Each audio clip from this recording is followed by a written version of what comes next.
ሰላም ጤና ይስጥልን ውድ የቻናላችን ተከታታዮች የፕሮግራማችን ቤተሰቦች፣ ይህ አብዲራዋ ቲዩብ ነው። ፕሮግራማችንን ላይክ በማድረግ እንዲጀምሩ፣ ላይክ ስታደርጉ የዚህም ፕሮግራም ተደራሽነት ተደማጭነት ከፍ ስለሚያደርግ ላይካችሁ ይጠቅመናል።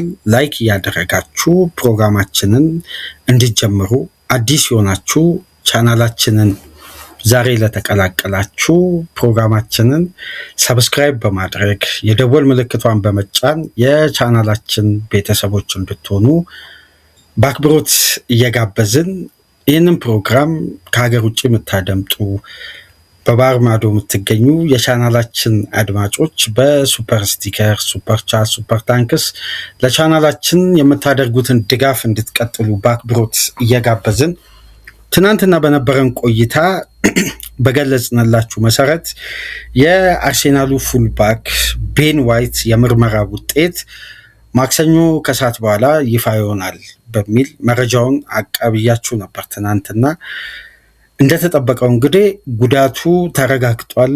ቤን ዋይት ይሄ ሲዝን የአርሴናል ቀሪ ጨዋታዎች ሻምፒየንስ ሊግ ፍጻሜን ጨምሮ በአጠቃላይ እንደሚያመልጠው ተረጋግጧል። ምናልባት የዓለም ዋንጫውም ጉዳይ ሊያመልጠው የሚችልበት እድል በጣም ሰፊ እንደሆነ እየተገለጸ ነው የሚገኘው እና ለሚካኤል አርቴታ በወሳኝ ሰዓት በአስፈላጊ ሰዓት በክለቡ የመጨረሻ ሲዝን ማጠናቀቂያ ላይ ትልቅ እርምጃ ለመራመድ ወይም ሲዝኑን በላቀ ስኬት ለማጠናቀቅ በጣም በተቃረበበት ረጅሙን ጉዞ በጣም አሰልቺውን በርካታ ውጣ ውረዶችን በርካታ ትችቶችን በብዙ ከፍታና የዝቅታ ቆይታ ውስጥ አርሴናል ወደ ፋይናል ስቴፕ ከደረሰ ሪባኑን ለመበጠስ የ200 ሜትር ርቀት ሲቀረው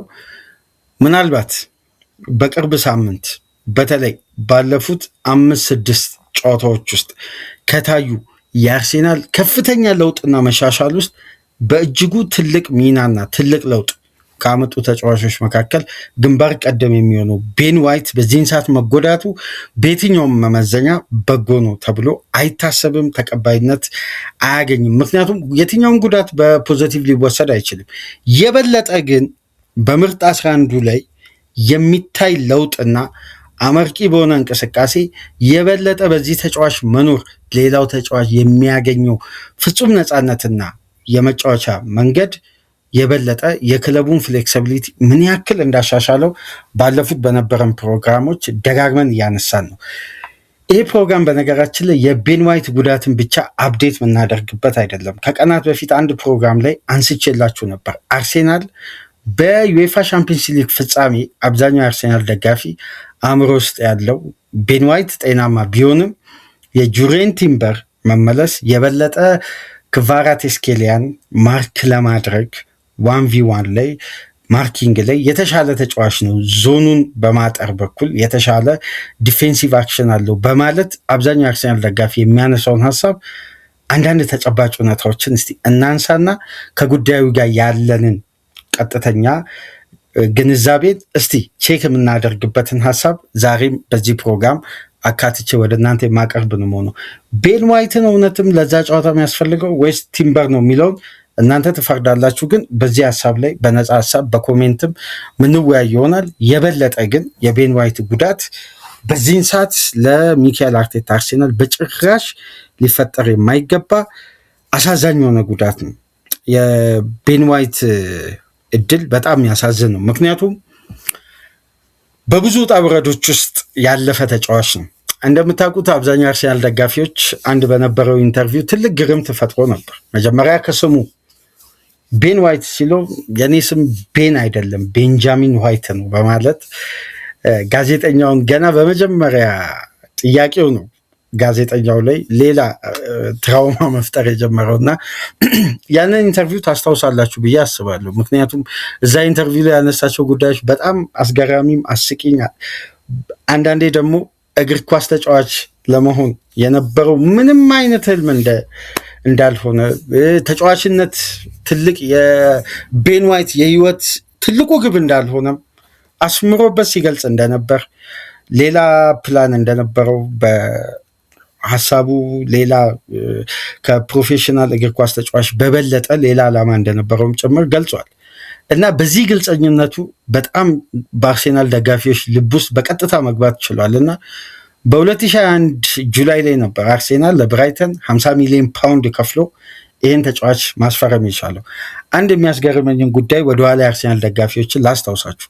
አብዛኛው አርሴናል ደጋፊ ባልሳሳት ኦል ኦር ነቲንግ ዶኩመንተሪውን ተመልክቷል ብዬ አስባለሁ እና እዛ ዶኩመንተሪ ላይ ታስታውሱ እንደሆነ አንዷ ፓርት በተለይ ወደ መሀል አካባቢ ላይ የማስታውሰው የጋሪ ኔቭልን አስተያየት እዛች ኦል ኦር ነቲንግ ዶኩመንተሪ ላይ ያስገባሉ እና ታስታውሱ እንደሆነ የአርሴናል ሪክሩትመንት አባላት ግን እውነትም ቡድኑ ስለመገንባት እያሰቡ ነው እንዴ ወጥተው በገበያ ላይ እንደነዚህ አይነት ተጫዋቾችን ያስፈረሙት?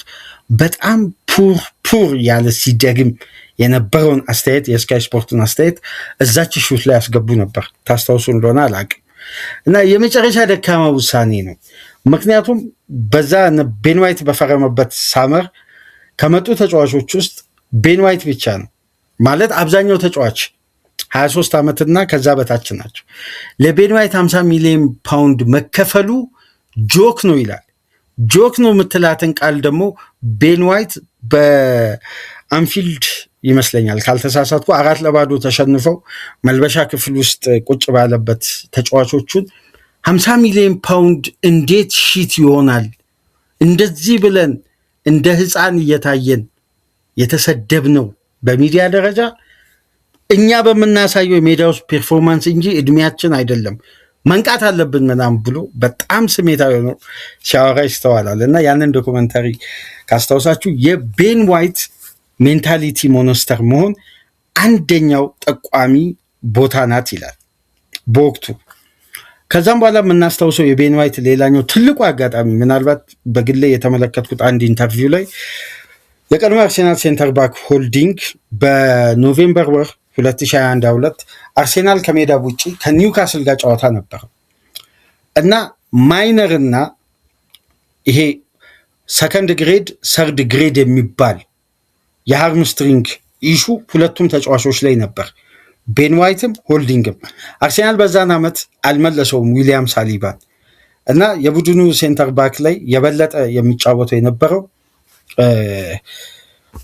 ቤን ዋይት ነበር በዛ የውድድር ዓመት እና ከምናስታውሳቸው ጉዳዮች መካከል የዛን ጨዋታ ውስን የአርቴታን አማራጭ ለመድፈን ሲል ግሬድ 3 ኢሹ ምልክት እየታየ በሃርምስትሪንጉ ላይ ቤን ዋይት ያን ጨዋታ መጫወት አለብን ይለኝ ነበር ሲል ኢንተርቪው ላይ ሆልዲንግ ሰጥቶ ነበር በቅርቡ በነበረው ቆይታና በቀጥታ ሜዳ ገብተን ፔርፎርም ማድረግ አለብን፣ ይሄን ጨዋታ ቡድናችን ማሸነፍ አለበት፣ ስለዚህ ህመማችንን ውጠን ፊትነስ ቴስቱን አልፈን ለዛ ጨዋታ መገኘት አለብን፣ የግድ ሁለታችንም ከጎደልን አደጋው የከፋ ነው በማለት ከነ ህመሜ እንድጫወት አድርጎኛል በማስታገሻ እሱ የበለጠ ከኔ በላይ ከፍተኛው የሃርምስትሪንግ ምልክት ነበረበት፣ ያውም ግሬድ 3 ማለት ሲሪየሱ ነው። ምናልባት ቡካዮ ሳካ የተጎዳው አይነት ማለት ነው። ለ101 ቀናት ከሜዳ የራቀበት እና በዚህ ደረጃ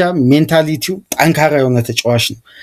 ከዛም በኋላ የቤን ዋይት አጋጣሚ የምናስታውሰው አድማጮች 2022 ነው አይደል?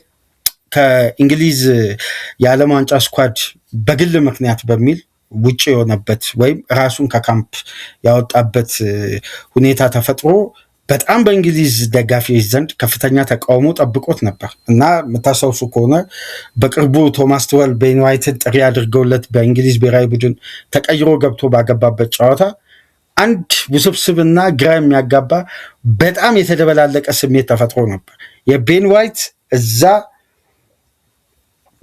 ግብ ማስቆጠር፣ እዚህ ፋውል መስራት፣ ጨዋታው 1-1 ተጠናቀቀ። ቤን ዋይት ነበር የጨዋታው ድምቀት። ግን የምታስታውሱ ከሆነ ተቀይሮ ሲገባ በጣም ድፍን የዌምብሌ ስቴዲየም ከፍተኛ ተቃውሞ ተጫዋቹ ላይ አሰምቶ ነበር ቤን ዋይት ላይ የምናስታውሰው እና ያቺን ጉዳይ መነሻ የተደረገችው እንግዲህ የእንግሊዝን ካምፕ ጥሎ መውጣቱ የቲሙን ስፕሪት ይበጠብጥ ነበር በሚል ነው። ነገር ግን በአንድ ወቅት አንድ ፕሮግራም ላይ ተወያይተን ነበር። ስቲቭ ሆላንድ የሚባለው የጋሪ ሳውዝጌት ኮችንግ ስታፍ ያሁኑ የማይክል ካሪክ ምክትል በእንግሊዝ ብሔራዊ ቡድን ታክቲካል ኮችንግ ሩም ውስጥ እያሉ ተጫዋቾችን ሁሉ ስለ ታክቲክ አንድ በአንድ ስለ ጨዋታ ድረ ጨዋታ ግምገማ መሰለኝ ግምገማ እያደረጉ በተናጠል ቤን ዋይትን አታክ በሚመስል ሁኔታ በጣም ይተቸው ነበር፣ እየደጋገመ ማለት። የቀድሞ የቼልሲ የተለያዩ አሰልጣኞች ምክትል ከዛም በኋላ የጋሪ ሳውዝጌት ምክትል አሁን የካሪክ ምክትል የሆነው ስቲቭ ሆላንድ በጣም አዘውትሮ ያውም በሚያሳውቅ ሁኔታ ቤን ዋይትን ሲተች ቤን ዋይት ወደዛ መመለስ ጀመረ። የቃላት ምልልሶች ተጀመሩ። እዛ ጋር ጉዳዮችን ለማርገብ ነው የተሞከረው እና ወቀሳው ቤን ዋይት ላይ በወቅቱ ተጨባጭ አልነበረም በሚል እንደውም ስቲቭ ሆላንድ ትንሽ ተብጠለጠሉና ጉዳዩ ወዲያው ረገበ። ከዛች ኢሹ በኋላ ነው ቤን ዋይት ወደ እንግሊዝ ብሔራዊ ቡድን የመመለስ ፍላጎት በተለይ በጋሪ ሳውዝጌት ውስጥ እምብዛም ፍላጎቱ የወረደው። ከዛም በኋላ ነው ቱኸል አሁን የጠሩት እና ባለፈው ዕለት ሲመለስ በጣም ከፍተኛ ተቃውሞ ገጥሞት ነበር። በብዙ ትዕይንቶች ነው የቤን ዋይትን የአርሴናል ቤት ቆይታን የምናስታውሰው እና በክለቡ ምናልባት ሚናው በዛ ደረጃ ወይም በስኬት አለመለካቱ እንጂ ቤን ዋይት ለአርሴናል ምን ያክል ወሳኝ ተጫዋች እንደሆነ በተለያዩ ጊዜያት እናስታውስ ነበር። ለምሳሌ ሳሊባ በመጣበት ዓመት ከማርሴይ ውሰቱን አጠናቆ በመጣበት ዓመት ቶሚያሱና ሳሊባ በተወሰነ መልኩ የፊትነስ ችግር ጉዳት ሲያጋጥማቸው በዛ የውድድር ዓመት ከ38 የፕሪሚየር ሊግ ጨዋታ 36ቱን በቋሚነት ተጫውተዋል። ምናስታውሰው ደግሞ ጁሬን ቲምበር በፈረመበት ዓመት ኦገስት ላይ ባጋጠመው የኤሲኤል ጉዳት ሲዝኑን ሙሉ ከውድድሩ ውጭ ሲሆን ቤን ዋይት ከ37 የፕሪሚየር ሊግ ጨዋታዎች ውስጥ ከተጫወተው 35ቱን በቋሚነት ፐርፎርም ማድረግ ችሎ ነበር እና በእነዚህ 2 ዓመት ውስጥ አርሴናል ካደረጋቸው 75 ጨዋታዎች ውስጥ 71ዱን በቋሚነት በመጀመር በአርሴናል የአጫወት ሲስተም ላይ ቀጥተኛ ተጽዕኖውን በልዩነት ሲያሳይ ነበር። የቤን ዋይት መኖር ምን አይነት የሜዳ ውስጥ እንቅስቃሴን ይፈጥር ነበር? ከምናስታውሳቸው ጉዳዮች መካከል ለሳካና ለኦዲጋርድ ሎክድ የሚሆኑ የሜዳ ክፍል አይኖሩም ወይም የሚዘጉ የትኛውም ተጋጣሚ በየትኛውም የሎ ብሎክ ስትራክቸር ቢመጣ ቤን ዋይት የበለጠ ወደኋላ ዘንብሎ ከመጫወት ይልቅ ወደፊት ፔኔትሬት አድርጎ ለነዚህ 2 ተጫዋቾች ይሄ ስፔሶችን ሩሞችን የመክፈት ቴክኒካል አፕሮች አለ እና የዚህ ተጫዋች ሜዳ ውስጥ መኖር በቀጥታም ሆኖ በተዘዋዋሪ የበለጠ ተጠቃሚ የሚሆኑት ሳካና ኦዲጋርድ ናቸው እና አርቴታ እዚህ የቀኙ የሜዳ ክፍል ላይ የተወሰነ አሬንጅመንት ባደረገ ቁጥር የአርሴናል የማጥቃት እንቅስቃሴ ላይ በቀጥታ ተጽዕኖ ይፈጠራል። አርሴናል ፍሌክሲብል አይሆንም። ይሄን ከሚያረጋግጡልን ጉዳዮች መካከል የዘንድሮ ሲዝን አርሴናል የኦፕን ፕሌይ ሲኩዌንሱ ባለፉት 2-3 ዓመት ከነበረው ሬንጅ በቀጥታ ወርዶ እታች ነው። እንደውም በአንድ ወቅት ስናነሳ ነበር የአርሴናል ኦፕን ፕሌይ ሲኩዌንስ በጣም አነስተኛ ከመሆኑ የተነሳ የአርሴናል አፕሮችን ለይተው ጌም ኦፍ ስቴትን ሴት ፒስ ኤፍሲ የሚለው ስም እንዲሰጠው ያደረገው ነጮቹ በሚያወጡት በእንደነዚህ አይነት ዘገባ ነው። ነገር ግን አርቴታ ባይ ኤኒቲንግ ነሰሰሪ በሚል በየትኛው መመዘኛ ውጤትን ታርጌት ባደረገ ጌም ኦፍ ስቴት እነዚህን ጉዳዮች ሁሉ በድል ይሸፍን ነበር። የበለጠ ግን ቲምበር ተጎድቶ ቤን ዋይት ሲመጣ ከታዩ ኢፌክቲቭ የሆኑ ልዩነት ከፈጠሩ እንቅስቃሴዎች ውስጥ በቅርብ ሳምንት አርሴናል ሲዝኑ ላይ ተርን ካደረገባቸው ውጤቶች ውስጥ በልዩነት የሚታየው የቤን ዋይት በቀኝ ፉልባክ በኩል ያለው ቀጥተኛ ኢንፍሉዌንስ የሳካን ተጽዕኖ እንዴት አመርቂ አድርጎ ቡካዮ ሳካ በተከታታይ ጨዋታዎች ላይ ግብ፣ አሲስት ሜዳ ላይ የሳካ ውጤታማነት ምንም የተለየ ሚስጥር የለውም። የቤን ዋይት ተጫዋቹን አሎክ ስለሚያ አንደኛ የትራንዚሽን ባላንሶችን መጠበቅ ይችላል። ሁለተኛ ወደ ተጋጣሚ የመጫወቻ ክልል የሚገቡ የሽግግር ኳሶችን ባላንስ በሆነ ሊንካፕ መጠበቅ ይችላል። የበለጠ ሳካ ላይ ደብላፕ የሚደረጉ ዞናል ማርኪንጎችም ሆነ ማንቱማን ማርኪንጎችን የበለጠ ማላቀቅ ይችላል። አንደኛ አንደርላፑ እና በተለይ ቴክኒካሊ ከሳካ ጋር የሚግባባበት ታይሚንግ የአርቴታ አንዱ ፕሮሰስ የሊንካፕ ሂደት ስለሆነ ይሄ ተጫዋች በተለይ የሳካ ውጤታማነት እንዲፈለግ የቤን ዋይት ከጀርባው እንዲኖር በየትኛው መመዘኛ በዋነኝነት አስፈላጊ ነው እና የተጫዋች በሜዳ ውስጥ የራሱን ተጫዋቾች ክለቡ ላይ የሚያሳየው ይሄ በሜንታሊቲ ደረጃ በጣም የራሱን ተጫዋቾችም ሆነ ክለቡን የመጠበቁ አቅም ደግሞ አንዳንድ ጨዋታዎች ላይ እናስተውላለን። ለምሳሌ ከቪላ ጋር በነበረው ጨዋታ ማጊን ዊሊያም ሳሊባ ላይ ኳሱን በኃይል ከፋውል በኋላ ሲመታ ቤን ዋይት በቀጥታ ማጊን ላይ ተመሳሳይ አይነት አፕሮች ሲያደርግ እናስተውል ነበር እና ተጫዋቾችንም ሜዳ ውስጥ እንደ ሊደር የመጠበቅ አይነት ባህሪ ይንጸባረቅበታል። በተለይ በካራቦ ካፕ ፍጻሜ እናስታውሳለን ራያን ቸርኪ ኳሱን ካንጠባጠበ በኋላ እና አርሴናል ላይ በተወሰነ መልኩ ሞንክ የማድረግ ባህሪ ስላሳየ እንዴት ቤን ዋይት ሪያክት እንዳደረገም በዛ ጨዋታ የምናስታውሰው ነው እና ይሄ ተጫዋች በባህሪው አንደኛ ቲም ሊደርሽፑና ሜንታሊቲው በጣም የሚወደድ በተጨማሪ ታክቲካሊ ከኦዲጋርድና ሳካ ጋር የፈጠረው ሊንካፕ በአርሴናል ማጥቃት ላይ በጣም የሳካን ሻርፕ መሆን ለተከታታይ ዓመታት ስናስተውል ነበር። የበለጠ ቤን ዋይት ምርጥ ሲሆን ትልቁን አድቫንቴጅ ሜዳ ውስጥ የሚጠቀሙት እነዚህ ሁለት የግራኝ እግር ተጫዋቾች ናቸው። ይሄ ደግሞ በመዋሃድ አብሮ በመቆየት በመጎልበትና አእምሮ ውስጥ ባለ የኳስ አረዳድ ነው። የበለጠ እኔ በግሌ ቤን ዋይት እንደነዚህ አይነት ነፃነት ለሁለቱ ተጫዋቾች እንዲሰጥ ከረዱት ምክንያቶች ብዬ በግሌ አንድ እንዲሁ እግር ኳስን ተመልክተን ከምንረዳቸው ነገሮች አንጻር ስመለከት በማርሴሎ ቤልሳ ሊድስ ውስጥ የመጨረሻ 6 ቁጥር ሆኖ መጫወቱ ነው 2 ዓመት በውሰት። ምክንያቱም በዛ የሊድስ ቡድን ውስጥ የበለጠ ሊድስ ያለ ኳስ እንዳሁኑ ሊድስ ከመቆየት ይልቅ ከኳስ ጋር የሚቆይ ቡድን ነው። የበለጠ ደግሞ አንቷን ስታችንና ኬቨን ፊሊፕስን የምታስታውሱ ከሆነ ነፃ የሚያወጣው ቤን ዋይት ነው 6 ቁጥር ቦታው ነው። ከዛም በኋላ እኮ ነው 1 ዓመት እኮ ነው በባክስሪ በግራም ፖተር ውስጥ ከፉልባክም ዊንግ ባክም ሴንተር ባክም ሆኖ የተጫወተው እንጂ እኮ ቤን ዋይትን በአብዛኛው ማርሴሎ ቤልሳ የተጠቀሙት የ6 ቁጥር ተጫዋች አድርገውት ነው።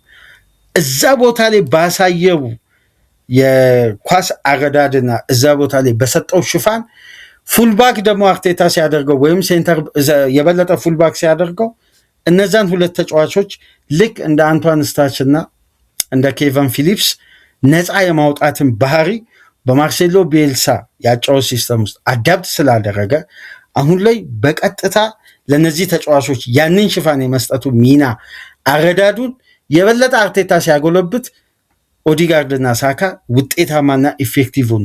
ያ ቀኙ የአርሴናል የሜዳ ክፍል ከተጠናቀቀው ዓመት ውጪ በነበሩ ዓመታት ለተከታታይ 2 የውድድር ዓመት 58 እና 56 በመቶ የአርሴናል በውድድር ዓመቱ ሙሉ አብዛኛው የሜዳ ክፍል የማጥቃት ስትራቴጂክ ቦታ ነው እና የቤን ዋይት ኢንፍሉዌንስ ተጽዕኖ ይሄ እንደ ስኳድ ተጫዋች የምንመለከተው አይደለም። በአርሴናል ቤት ውስጥ ሁለገብ ሚናው ነው።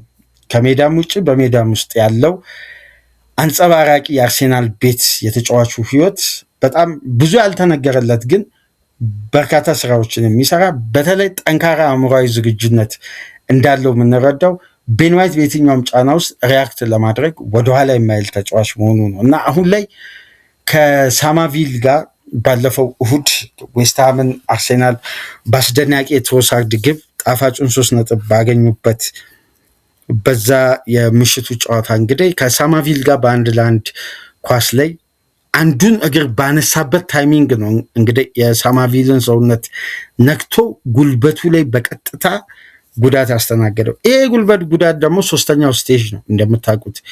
ኤሲኤል ግሬድ 1 እና ግሬድ 2 አለ። ከዛም በኋላ ቀጥሎ የሚገኘው ኤምሲኤል ግሬድ 1 ግሬድ 2 እና ግሬድ 3 በሚባል የተከፈለ ነው።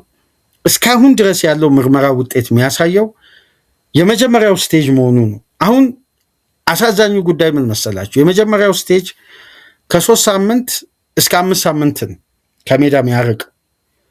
ከ3 እስከ 5 ሳምንት ተውት፣ 5ቱን 3 ብለን ብንወስድ 21 ቀናት ነው። እሺ ለሪከቨሪ በየትኛውም ትሪትመንት ቤን ዋይትን ለማድረስ ቢጣር እንኳን የሻምፒየንስ ሊግ እግር ኳስን አይደርስም። አሁን ግሬድ 1 ነው ዝቅተኛው የሚሲኤልን ትልቁን ኤምሲኤል እንግዲህ ግሬድ 2 ነው ተብሎ በኋላ ላይ ግሬድ 3 የተባለው የማርቲን ኦዲጋርድን ጉዳት በዘንድሮ ሲዝን ታስታውሳላችሁ። በኤምሲኤል ጉዳት ነው ለረጅም ጊዜ ከሜዳ ኮንሲስታንሲ ሆኖ እንዳይጫወት በጣም እየፈተነው የሚገኘው ጉዳት እንዳስተናገደ ታስታውሳላችሁ። እና ይሄ ተጫዋች እንግዲህ በዚህ ጉዳት ነው ከሜዳ ለቀጣይ ለአርሴናል ቀሪ ለሻምፒዮናነት የሚበቃበትን 3 የሁለት ውድድሮችን ጨዋታ እንደሚያመልጡት ትናንትና ዴቪድ ኦርኒስተንም ሳሚ ማክቤልም ሁሉም የእንግሊዝ ተጨባጭ ሚዲያዎች አረጋግጠናል ባሉት መረጃ መሰረት ይሄ የውድድር ዓመት ለቤን ዋይት በአጠቃላይ ተጠናቋል፣ ድጋሚ ቤን ዋይት አይጫወትም በሚል ዘገባዎችን ይዘው የወጡትና በእንግሊዝ ስብስብ በጣም አሳዛኙን ጉዳይ ልንገራችሁ። ቤን ዋይት የመጠራት እድሉ በጣም ሰፊ ነበር። በተለይ ቱኸል የበለጠ ቨርሰታይል ተጫዋች ስለሆነ ያምንበታል። የበለጠ ደግሞ የቱኸል አጨዋወትን ቶሎ አዳፕት ለማድረግ የሚመች ካራክተር አለው ተብሎ ይነሳል። ምንም እንኳን የእንግሊዝ ብሔራዊ ቡድን ደጋፊዎች ቢቃወሙትም ቱኸል በተጫዋቹ ላይ እምነት አለው። በጣም ያሳዝነው ግን ቤን ዋይት ከ48 ሰዓት በኋላ የእንግሊዝ ብሔራዊ ቡድን 55ቱ ተጫዋች የመጨረሻ 55 ተጫዋች ይወጣና ከዛም በኋላ ነው እንግዲህ እንደምታውቁት ወደ ዓለም ዋንጫ የሚጓዘው ስብስብ ይፋ የሚሆነው። 55ቱ ተጫዋች ይፋ ሊሆን 48 ሰዓት ሲቀረው ቤን ዋይት ተጎዳ። አሁን ዛሬ ወይ ነገ ዛሬ ምናልባት ዛሬ ሮብ ይፋ ይሆናል 55ቱ ተጫዋቾች እና አሁን የቤን ዋይት እድለቢስነት የምትመለከቱት ይሄ ተጫዋች 2022 ላይ ከእንግሊዝ ብሔራዊ ቡድን ካምፕ ይሄ ጉዳይ መነሻ ተደርጎ ውስጥ በተፈጠረ ለመግባባት ካምፑን ለቆ ወጣ። ብዙ የማያምንበት ሳውዝጌት ጥሩ ብቃቱን በተደጋጋሚ ቢያሳይም ጥሪ ሊቀርብለት አልቻለም። አሁን ግን የሚያምንበት አሰልጣኝ ብዙ ጨዋታ ባላደረገበት የውድድር ዓመት ጥሪ ያደረገለት። አሁን ቤን ዋይት ወደ እንግሊዝ ብሔራዊ ቡድን ተሳትፎ የማድረግ አቅሙ በበለጠ አሁን ላይ እድሉ የሚያገኝበት ሰዓት ላይ እንዲህ አይነት ጉዳት ያውም 48 ሰዓት ሲቀረው ይፋ ሊሆን፣ ይሄ በጣም አሳዛኝ ነው። በእግር ኳስ አንዳንዴ መስማት ከማንፈልጋቸው ጉዳዮች ወይም የእግር ኳስ ተጫዋቾች ላይ ባያጋጥማቸው ብለን ከምንመኘው ጉዳይ መካከል ዓለም አቀፍ ግዙፍ ውድድሮች ሊደረጉ ወይም በአርሴናል የዘንድሮን ሲዝን በስኬት ለማጠናቀቅ በጣም በተቃረበበትና የበለጠ የቤን ዋይት ወሳኝነት ተንጸባርቆ በታየበት ጊዜያት ውስጥ መጎዳቱ በጣም አሳዛኝ ነው። ምክንያቱም አርሴናል በፋይናል ይፈልገዋል። በበርንሌና በፓላስ ጨዋታ የበለጠ ለሳካ ተጽዕኖ ፈጣሪነት ይፈልገዋል። የትኛውም ፉልባክ በነገራችን ላይ ይሄን በድፍረት ልንገራችሁ እዛ ቦታ ላይ ቢጫወት አሁን ካለው ስብስብ ውስጥ ለሳካ ነፃነት እንደ ቤን ዋይት ቲምበር ሁለት ሆኖ ሜዳ ውስጥ ቢገባ ለሳካ በቤን ዋይት ደረጃ ሊንካፕ መፍጠር አይችልም። ለምን ሲዝኑ ሙሉ የአርሴናል ደጋፊዎች ሳካን የተቹት በቤን ዋይት ጉለት ውስጥ ያለውን ትክክለኛ አጋዥነት የጁሬን ቲምበር እንቅስቃሴ ዴፊኔትሊ ከሳካ ጋር መዋሃድ አልቻለም። ለምሳሌ ሩቅ ሳትሄዱ አንድ ትልቅ ምሳሌ ላንሳላችሁ ምን ያክል የቤን ዋይት ወሳኝነትን በሁለት ጨዋታ ለንጽጽር ምክንያቱም ሩቅ ያሉ ጨዋታዎች ለማስታወስም እንደገና ጎግል አድርጎ ለመመልከትም ጊዜ ላይኖር ይችላል። ግን በግልጽ ከምናስታውሳቸው ጨዋታዎች መካከል ለምሳሌ አርሴናል በባየርን አሬና በሌቨርኩዘን ሜዳ በጣም ቡካዮ ሳካ የተቸበት ጨዋታ ነው። እንቅስቃሴ ውጤታማ አይደለም። በጣም ራሱን ማርኪንግ ውስጥ ያገኛል። ኳስን ለመቀበል በጣም ወደ ዳር ይወጣል። በርካታ የእንግሊዝ ሚዲያ ትንተናና ጫጫታ የተሰማበት ነው። እዛ ጨዋታ ላይ ምን ተባለ? ልክ ማዱዌኬ እንደገባ በቦል ትሪቱ ፍጹም ቅጣት ምት አስገኘ፣ ሃቨርት አስቆጠረ፣ ጌም ኢንፍሉዌንስ ማዱዌኬ ከሳካ በለጠ በሚል በጣም በጣም በጣም የታወረና ይሄ አንዳንድ ቃላትን መጠቀም ስለማያስፈልግ እንጂ እግር ኳስን መልከት የሌለባቸው ግለሰቦች የጻፉትን ጽሁፍ አብዛኛው የአርሰናል ደጋፊ ተቀበለ። የጻፉት ዘጋቢዎች ናቸው በነገራችን ላይ የታወሩት። አንድ ተጫዋች በባክስሪ ሲስተም ለሚጫወት ቡድን በአታኪንግ ሰርድ ሲጫወት ሁለት አድቫንቴጅ አለው፣ ሁለት ዲስአድቫንቴጅ አለው።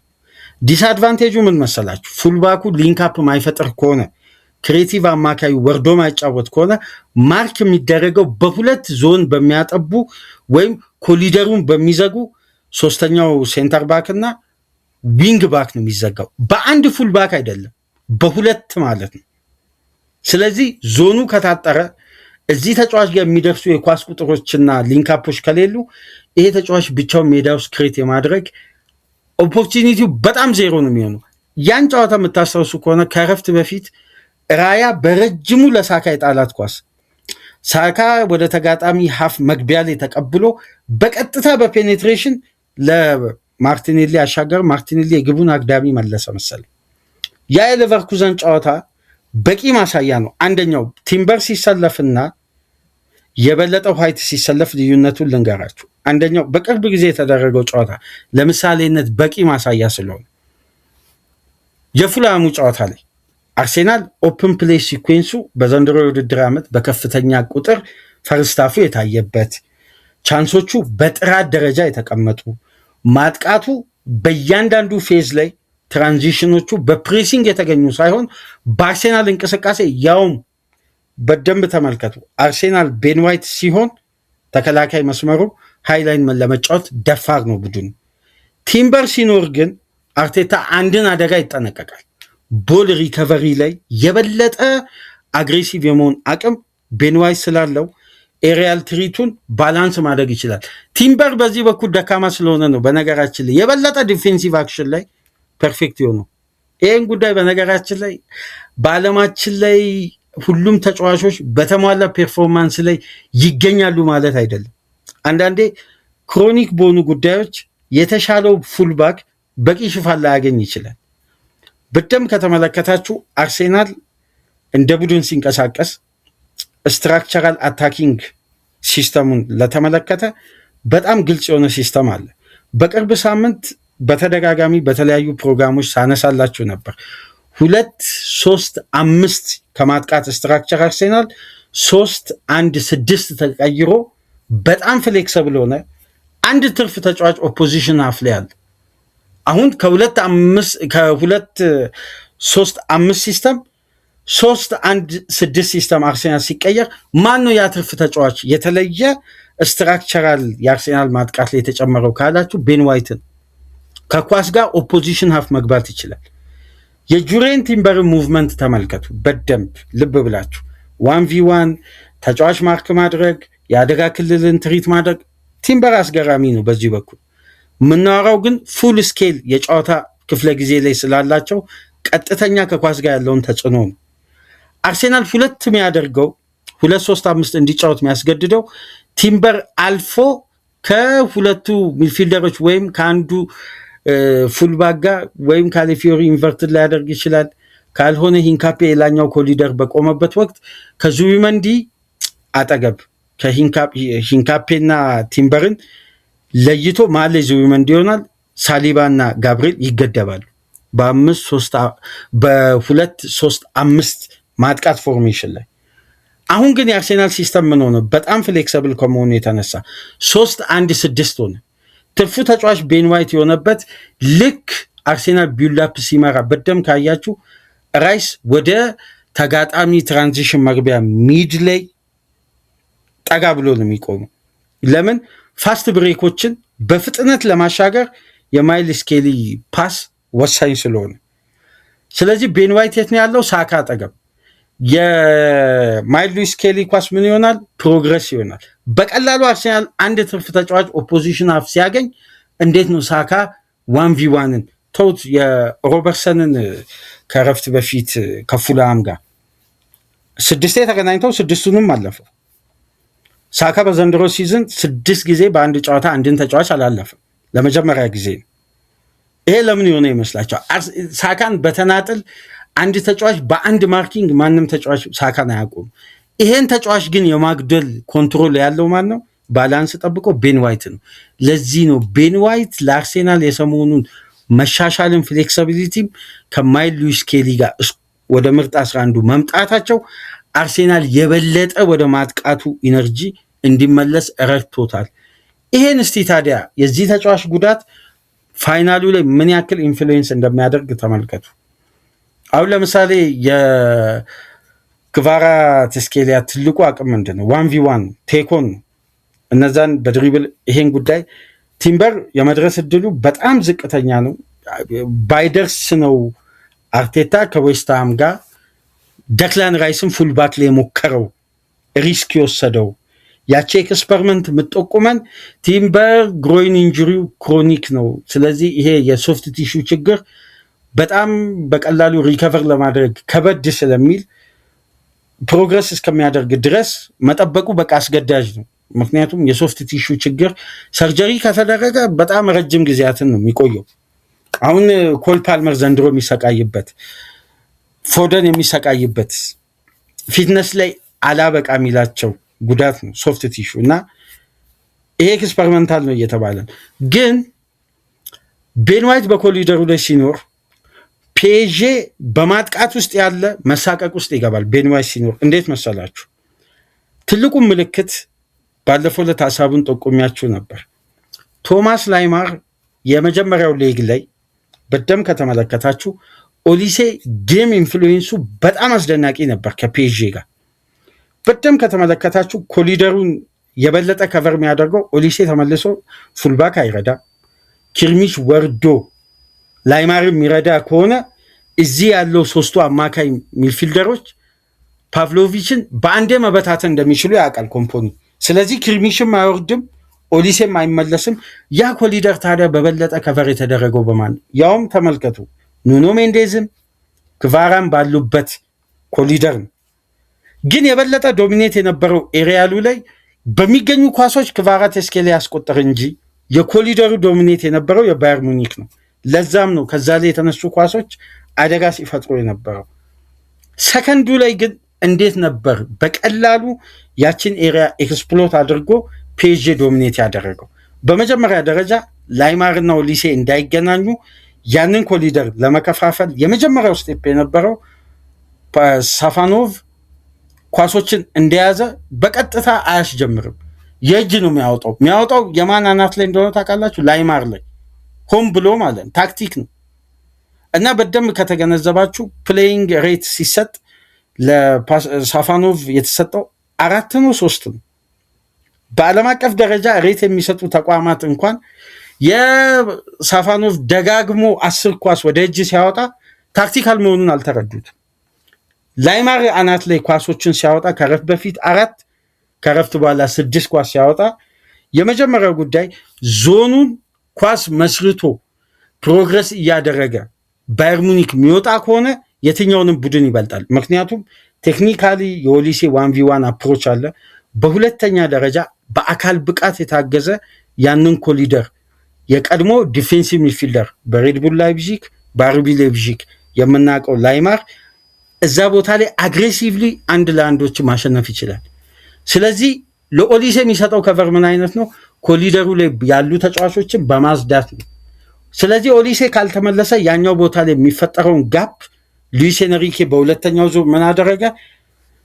ዘይሬርሜን ቀኝ ፉልባክ ላይ ስለወሰደ ሐኪሚ ስለሌለ ፋቢያን ሩይዝን ወደ ግራው የሜዳ ክፍል አዘንብሎ ያችን ኮሊደር እንዲሸፍን አደረገ። ጋፑን ማለት ነው አንደኛ።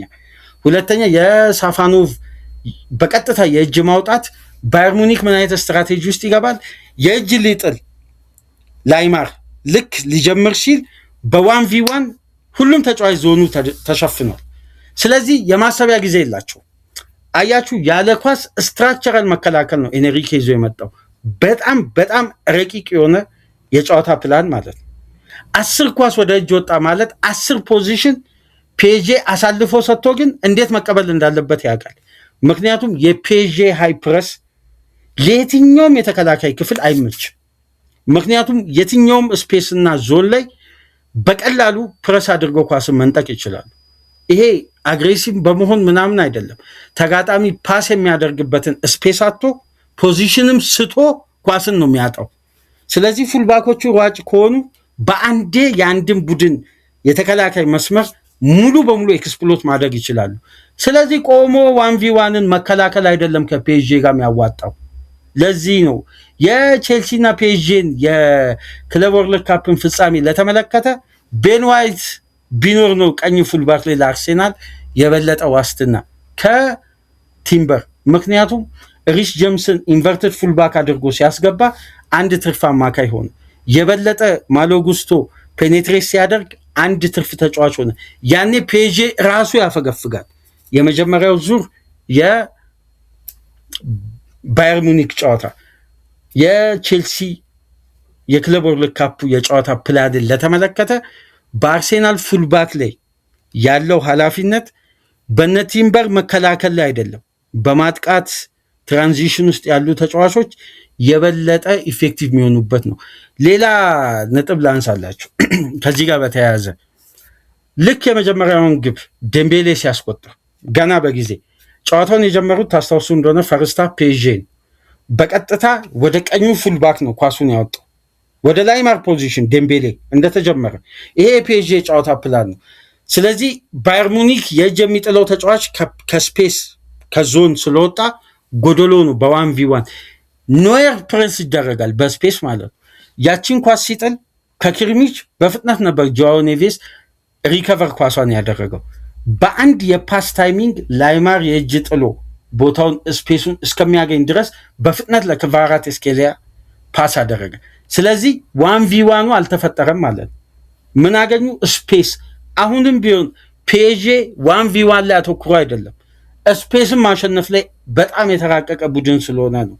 ለአርሴናል ስፔስ ከፍቶ መጫወት ምናምን አይደለም፣ ማልቲ ዲያሜንሽን የሆነ ተጫዋች በአንድ ቦታ ላይ ተገትሮ በዲፌንሲቭ አክሽኑ የሚታወቅ ተጫዋች አይደለም ሜዳ ውስጥ የሚያስፈልገው። ፓሪስ ሴን ጀርሜን ሮቴሽናል ትራያንግል ነው አጫወቱ። ዱዌ 15 ደቂቃ ቀኝ ነው፣ 15 ደቂቃ ግራ ነው። ዴምቤሌ ከ15 ደቂቃ በኋላ ወደ ግራ ይሄዳል። ዱዌ ሐሰተኛ 9 ቁጥር ይገባል። ክቫራ ወደ ቀኝ ይሄዳል። ሮቴሽን ነው። ስለዚህ በማን ማርኪንግ አርሴናል ዞኑን ለማጠር አስቦ ማንን ነው ማርክ የሚያደርገው? ማንንም ማርክ ማድረግ አይችልም ፍሌክሰብል ስለሆኑ። ስለዚህ በማርኪንግ ቲምበር መመለሱ ለአርሴናል ይጠቅማል ሳይሆን የበለጠ አርሴናልን ያጎላል ነው። ይህም በነገራችን ላይ አስምራችሁ ያዙ። ያ ጨዋታ ላይ በርካታ ነጥቦች እናነሳለን፣ ግን የቤን ዋይት መጎዳት በጣም ለሚካኤል አርቴታ ከባድ ዕዳ ነው በመጨረሻ ይዞ የመጣው እና በግሌ የተገነዘብኩት ጉዳይ ነው። ይሄ ከየትኛውም ዘገባ ላይም ሆነ የተተረጎመ ጉዳይ አይደለም።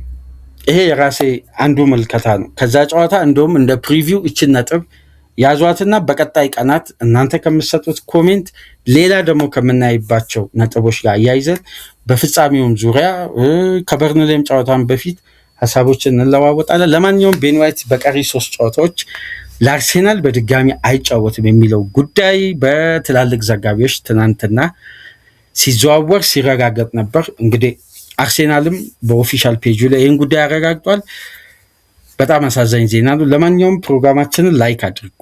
ላይክ ስታደርጉ ተደራሽነቱን ተደማጭነቱን ከፍ ያደርጋል። ላይካችሁ ይጠቅመናል። ላይክ እያደረጋችሁ አዲስ ከሆናችሁ ቻናላችንን ዛሬ ለከፈታችሁ ሰብስክራይብ በማድረግ የደወል ምልክቷን በመጫን የቻናላችን ቤተሰብ እንድትሆኑ እንዲሁም ይህንን ፕሮግራም ከሀገር ውጭ የምታደምጡ በሱፐር ስቲከር፣ ሱፐር ቻት፣ ሱፐር ታንክስ ድጋፍ አድርጉ። የአርሰናል ደጋፊ ዛሬ ምሽት የሚመለከቱትን የማንቸስተር ሲቲን እና ክሪስታል ፓላስን ጨዋታ ቅድመ ጨዋታ ነጥቦች ይዘላችሁ እንመጣለን።